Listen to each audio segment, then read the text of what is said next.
Hi, future Winona women. My name is Barbi. I'm 43 years old. In October of 2020, I had my last period.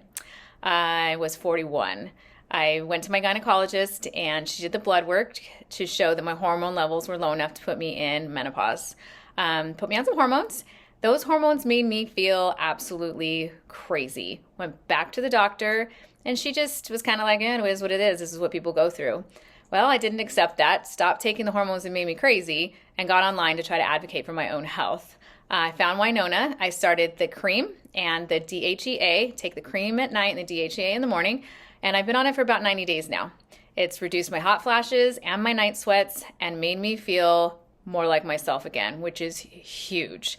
I want you all out there to know that you can advocate for yourself and that Winona and their very sweet doctors are there for you so that you can start the road to feeling normal again.